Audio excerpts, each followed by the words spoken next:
Hey mama, if you're listening to this, you might be carrying a secret that feels too heavy to speak out loud. You look like you got it all together, you serve at church, maybe you even lead a Bible study. You smile when you drop off the kids, but no one sees the other side of you, the one that comes out behind closed doors. At home, you are a completely different person. You yell, you explode, you scream at your kids, sometimes in their face. You tell them to shut up. You grab them too harshly. You throw things across the room. You smack them in anger, twist their ears, spank them in rage, and immediately after, you are hit with a tidal wave of shame. You cry alone in your room and you whisper, "God, what is wrong with me?" You feel scared and disgusted by your own reactions. You're terrified that someone might find out. You wonder if your kids would be better off without you.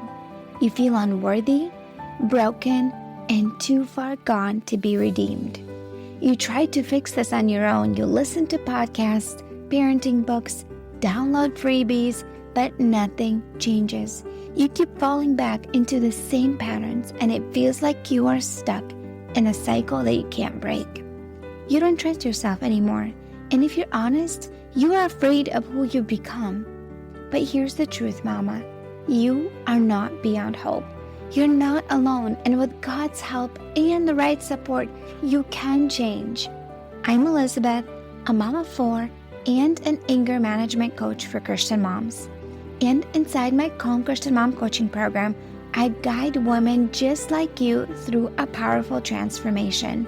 This isn't shallow behavior management. We go deep. We address your triggers, your stress, your mindset, your nervous system, and the spiritual root behind your patterns. We invite God into every layer and walk hand in hand towards healing. In just 12 weeks, you can become a completely different mom, unrecognizable. One who leads with patience, not panic. One whose children feel emotionally safe around her. One who cultivates peace. This summer, I'm offering a Calm Mama strategy session, a powerful 15-minute one-on-one coaching session designed to help you uncover the root of your anger and receive spiritual, emotional, and practical support. It's your chance to experience what coaching is like with me before diving deeper into ongoing support.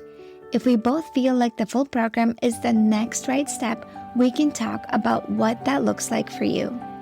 You don't have to keep living like this. Your family is worth healing, and so are you. Use the link in the show notes to book the Calm Mama strategy session.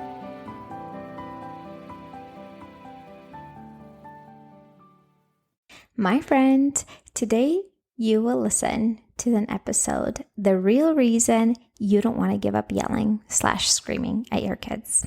Yes, there's a real reason underneath that. And today we'll be talking about that. If you have not signed up for my weekly newsletter, in the show notes, you get a free gift. To sign up for my weekly newsletter, it is 5 ways to calm down when you are feeling triggered. So if you find yourself often triggered, overwhelmed, overstimulated, just agitated, on edge with your children, in the show notes, there's 5 ways to calm down in the heat of the moment. What do you do in those moments to calm down, to calm your nervous system when you are feeling triggered? So link is in the show notes. Sign up. You really want to get that freebie. Okay, so let's talk about the real reason you do not want to give up yelling. So let's talk about a little bit before we get into that. Like, there's a difference between yelling and screaming. So yelling, I would say, is like raising your voice regularly, shouting at the kids. It's pretty loud. You're constantly raising your voice, and you don't want to do it. You're just, come over here, get your butt over here, get out the door. Let's go, go, go, go, go, go. What did I just say? I told you to do this. Why are you not listening to me? And just raising your voice like that. And then there's screaming. This is like rage, where you feel completely out of control. This is like next level, okay? This is when you are just saying things you completely regret, that you wish nobody would ever hear. Like you would be so embarrassed if your neighbor saw you doing that. You would be so embarrassed if your mother-in-law saw you doing this, right? This is when you feel completely out of control. You are like maybe physically trying to hurt your kids. You are definitely saying things you wouldn't say. And I've taught on this before, and I'll link in the show notes what is going on in your brain during that moment, because something's going on in your brain. And that is why you are responding, actually reacting that way. And that is for a reason. You are overreacting like that because your thinking brain is completely offline and you literally feel out of control, and you're trying to get some control back, and that you're trying to do that with screaming, okay? So the real reason you don't want to give that up is because you want to feel the power and then control. We all have this sense of control we want in our lives. When sin came into the world, we all started to desire control. God created us to surrender control to Him, but we as sinful humans desire control over our lives. And oftentimes we desire control over others as well. So the Bible calls us to have self-control, not other control. But as humans, we really like to desire other control. It helps us feel more powerful. And that is actually the biggest reason why you have a hard time giving up yelling, because you want that power and control. When you scream and yell and your kids feel kind of scared of you, it gets your kids to listen, and that makes you feel powerful. And it's kind of hard to give that up, right? We all like to be in having some sort of power, right? And some sort of control over our children. And that's why you keep coming back to it, because it gives you that sense of control and power, and it feeds it. Also, it's hard to break cycles like that. Yes, there's that as well. Like your nervous system is overloaded, overwhelmed. It's hard to do the right thing. We have a sinful nature, all of that. But I believe the real reason is because you crave that control and power, and you get it when you scream and yell. You're not in control, you're actually out of control, but it makes you kind of feel in control because your kids are actually a little bit scared of you, and it gets them to listen, quote unquote, and it feeds you that sense of control. But I want to ask you, how does it make you feel afterwards? How do you feel when you completely lose your marbles at your kids, when you scream and yell at them, when you feel out of control, and that's why you scream and yell at them? How does it make you feel afterwards? Yes, you got them to listen. Yes, they got in the car. Yes, they stopped doing XYZ. How do you feel afterwards? I know that I felt super guilty. I felt like a terrible mom. I felt like I was ruining my kids' lives. I felt like I was not meant to be a mom. I felt terrible. I truly felt like a bad mom when I screamed at my kids. I knew that I was sinning when I was doing that. I knew I was saying hurtful things. And that is my kind of thing that I want you to consider is, yes, you're getting that power in a sense, but truly you're actually powerless in that moment, and you're trying to get that power by screaming and yelling. But how does it affect you afterwards? And how does it affect the relationships with your children in the long run? It actually hurts the relationships.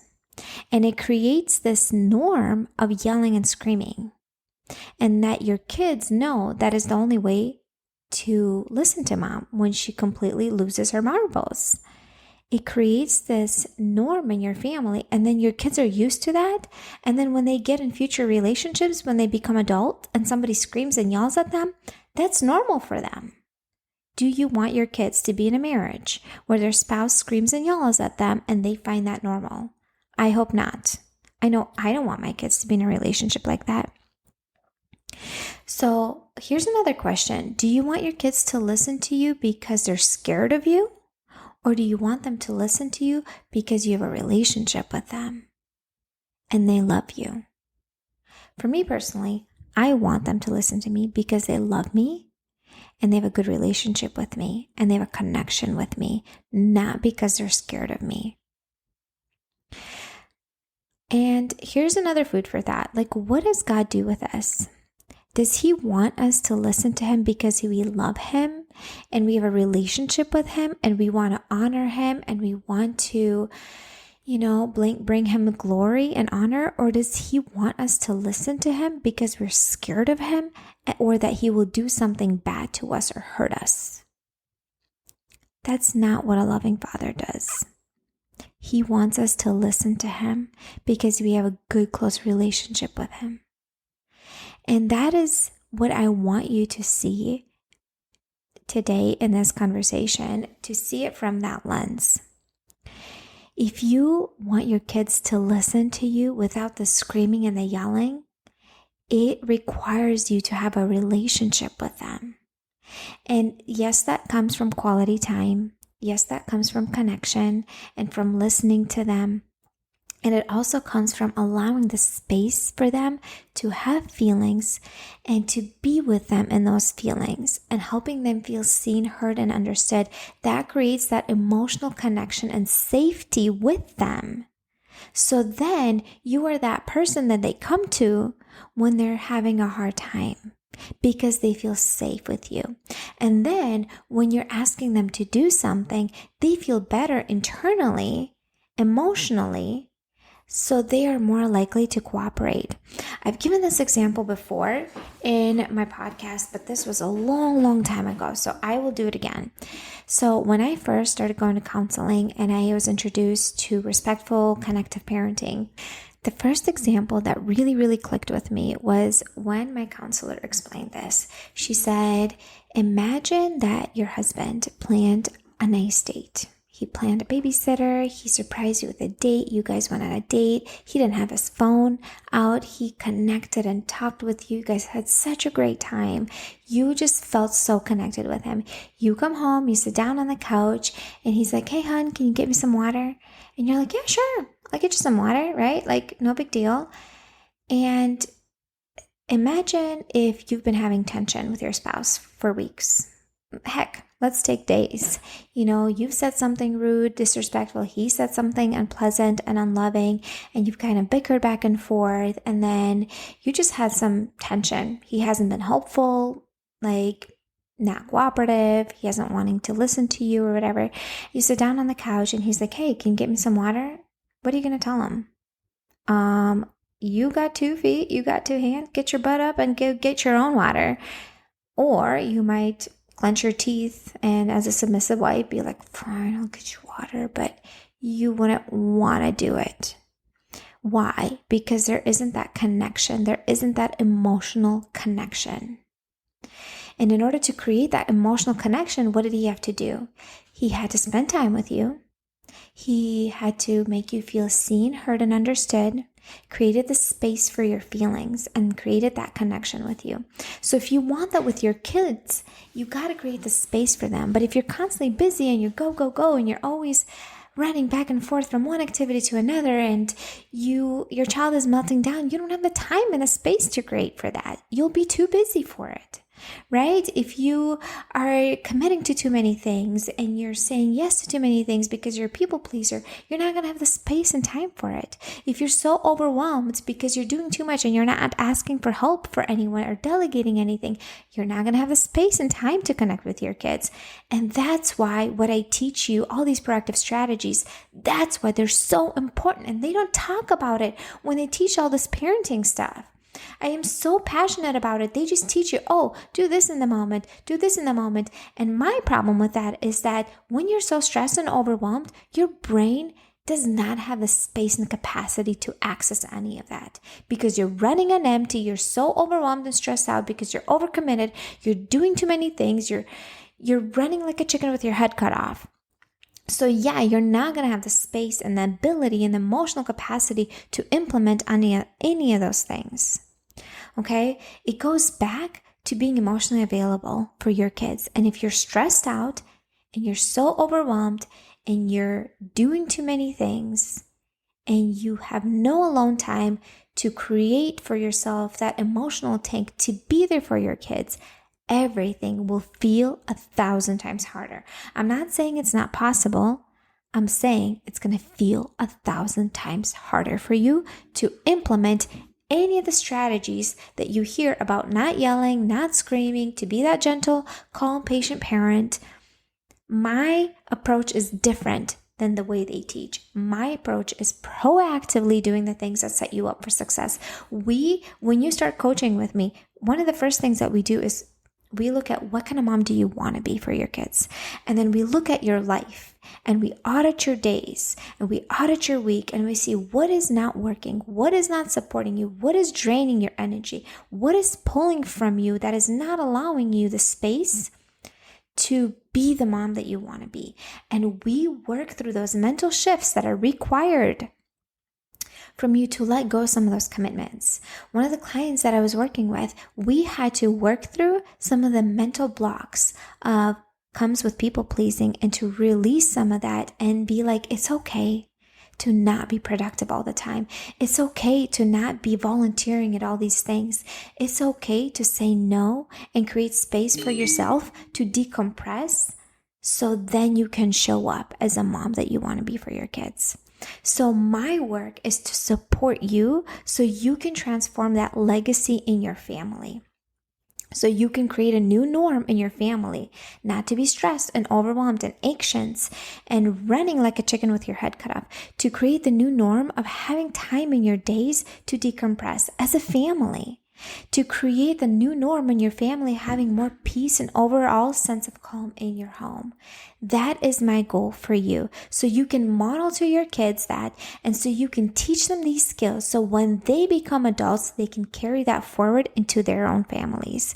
The Bible teaches us to be in control of our own emotions, in control of our own actions. It doesn't teach us to be controlling. So we are told to mentor and guide and encourage our kids, not to get them to be afraid of us. That is not what the Bible teaches us. It is impossible to create a safe relationship and to allow your kids to open up to you and create that emotional connection if you're constantly yelling and screaming at them. Changing yourself, my friend, is hard work. It is hard. With God and support, it is possible for you to do it. But also sitting in shame and guilt and feeling like you're the worst mom in the world for screaming and yelling at your kids is also hard. Choose your hard. Choose your hard, my friend. Are you willing to live like this for the rest of your life? By the way, one of my favorite quotes is, nothing will change if nothing changes.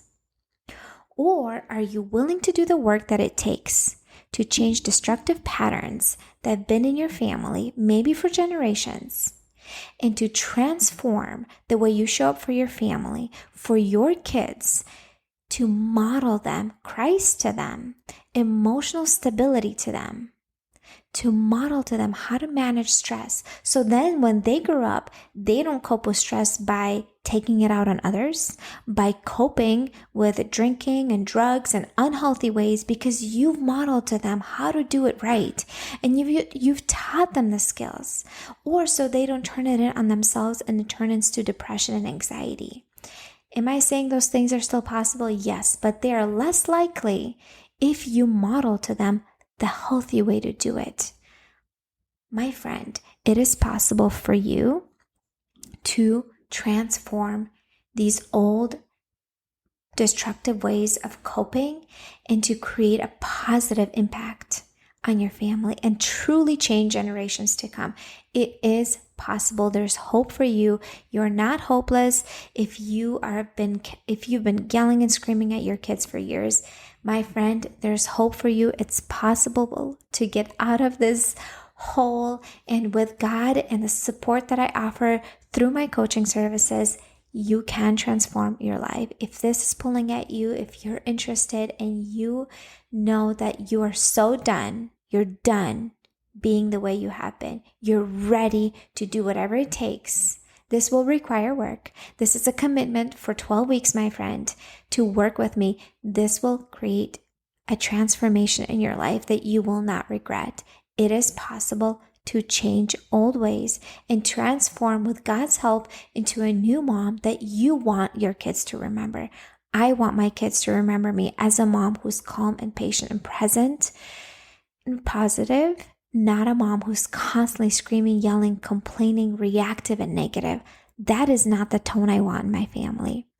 And you are able to do that. You're able to transform that. You're able to do the inner work. You are not too far gone, my friend. It is possible. You are worthy of investment. You matter. You're the biggest influence in your children's life. My friend, if this is calling your name, pray about it. In the show notes, there's a link to book a clarity call with me. I cannot wait to work with you and connect with you. Until next time, my friend. Hey mama, do you find yourself snapping over the smallest things, like spilled milk or constant whining, then feeling horrible afterwards? If you're tired of losing your temper and you want to show up with more patience, I have something for you. It's a free training called How to Be More Patient with Your Kids so you're not screaming over spilled milk. Inside, I'll walk you through 10 simple things you can start doing today to become a calmer, more Christ-like mom, even on the hard days. To get it for free, just leave a rating and review on Apple Podcasts and send a screenshot to hello@emotionallyhealthylegacy.com. Or if you'd rather skip the wait, you can grab it right now for just $27. The link is in the show notes. Let's help you become the peaceful, patient mom your kids need.